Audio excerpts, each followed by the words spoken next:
আসসালামু আলাইকুম। অভিযান শুরু হয়েছে বান্দরবনে।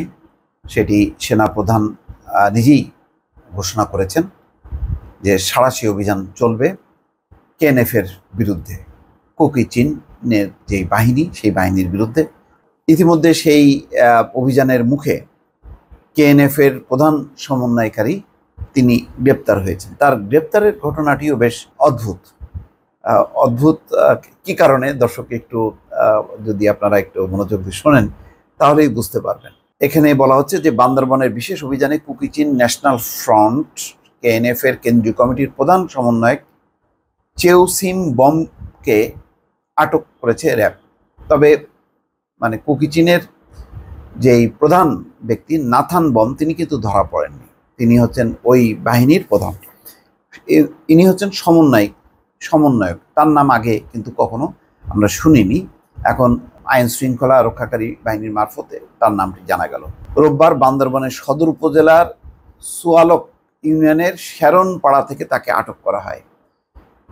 র্যাব জানায় কেএনএফ এর কেন্দ্রীয় কমিটির অন্যতম প্রধান সমন্বয়ক চেউসিম বমকে আটক করা হয়েছে। নিজ ঘরে আলমারির ভিতরে লুকিয়েছিলেন তিনি। র্যাবের বিশেষ দল সেখানে অভিযান চালিয়ে তাকে আটক করে।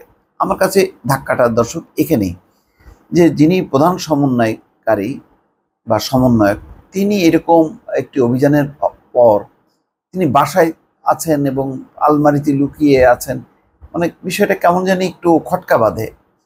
যে তিনি কি মনে করছিলেন যেহেতু তিনি প্রধান সমন্বয়কারী তার দিকে অভিযান পরিচালনা হবে না বা তিনি লক্ষ্যবস্তু হবেন না, অথবা এই অবস্থার মধ্যে তিনি তার বাসায় আলমারির ভিতরে লুকিয়ে থাকে। এটা তো খুবই ঠিক হাস্যকর হয়ে যাচ্ছে। একটা যারা সামরিক ট্রেনিং নেয় তারা জানে যে তাদেরকে জায়গা ত্যাগ করতে হয়, বিশেষ গোপনীয়তা রক্ষা করতে হয়। এখানে মনে হচ্ছে যেন তিনি সাধারণ চোর ছেচড়ের মতন, যে বাসা থেকেই তাকে পাওয়া গেল এবং তিনি আলমারির মধ্যে লুকিয়েছিলেন। এই জায়গাটাই আমার কাছে একটু ধাক্কা লাগছে যে আসলে তিনি কোন মাপের বা কোন ক্যাটাগরির হচ্ছে এই বাহিনীর লোক। এর আগে রোববার বান্দরবানে থানচি ও রুমায় কয়েক দফা সন্ত্রাসী হামলার পর সেখানে বিচ্ছিন্নতাবাদীদের দমনে যৌথ বাহিনীর কম্বিং অপারেশন শুরু হয়েছে বলে ইতিমধ্যে সেনাপ্রধান জেনারেল এস.এম. শফিউদ্দিন আহমেদ জানিয়েছেন। সেনাপ্রধান বলেন, ইতিমধ্যে কম্বিং অপারেশন শুরু হয়েছে। বিভিন্ন বাহিনী সম্মিলিতভাবে এই কার্যক্রম পরিচালনা করছে। অভিযানের সফলতার জন্য নিরাপত্তার প্রয়োজনে সব বিষয়ে আমরা প্রকাশ না করলেও জনসাধারণের যেটুকু জানা প্রয়োজন সেটুকু আমরা প্রকাশ করব। তিনি আরো বলেন, সংগঠনের সঙ্গে স্থানীয় প্রশাসনের শান্তি আলোচনা চলছিল। আলোচনা চলাকালে তাদের বিরুদ্ধে আমরা কোনো অভিযান পরিচালনা করিনি। তারা দুইবার শান্তি আলোচনায় বসেছে, তৃতীয়বার বসার কথা ছিল। তাদের স্টার সানডেতে সেনাবাহিনীর পক্ষ থেকে রোমার গির্জায় উপহার পাঠানো হয়েছে। আমরা তাদের বিশ্বাস করেছিলাম, তাদের ষড়যন্ত্র বুঝতে পারিনি।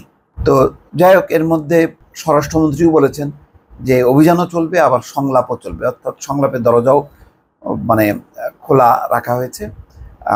কিন্তু প্রধান সমন্বয়কারীর এই গ্রেপ্তারের ঘটনার মধ্য দিয়ে একটু ধাক্কা লাগে যে তাহলে কি কুকি চিনের সবাই কি আসলে এতে যায়নি, আন্ডারগ্রাউন্ডে চলে যাওয়ার কথা এতক্ষণে, এবং নিশ্চয়ই গেছে নাথান বম সহ।